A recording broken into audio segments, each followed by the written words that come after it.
Hello, beautiful people. Today we are going to be looking at how to create a folder on your Google Drive that is shared with your teacher. By organizing yourself digitally, you are going to help yourself stay up to date and keep your teacher in the loop with all assignments that you do during our virtual learning time. First thing you want to do is sign into your Drive. Please sign into your district provided drive. This way we are working within the platform that our district has provided us.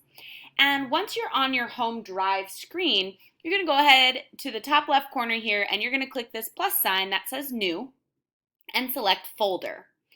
That is going to prompt you to name your new folder, which you should name your last name, then an underscore, and then 8th ELA.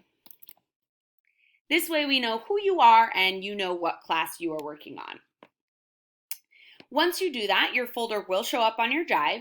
You're going to click into that and you're going to use the drop-down menu up here to go to the share option.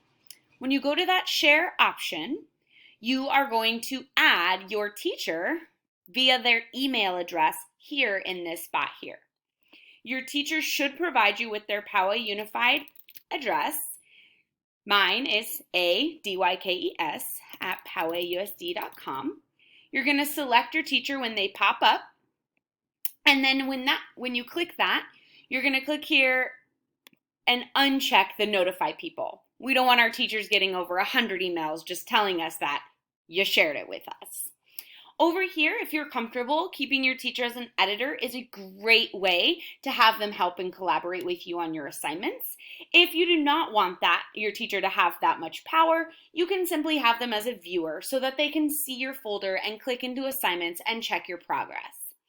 Once you've done those things, don't forget to unclick notify people. Click share. At this point, your folder has been shared with your teacher, and when they search your last name, your folder will pop up. Now, from now on, you need to create every single assignment in this folder. Make sure you don't just say assignment, but actually write down what it is your teacher is having you do. Okay, board game, checklist, or whatever the assignment may be, so that they know what document is what once you have multiple documents populated in this folder.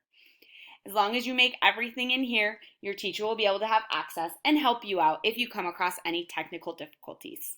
Hope that helps and good luck digitally learning.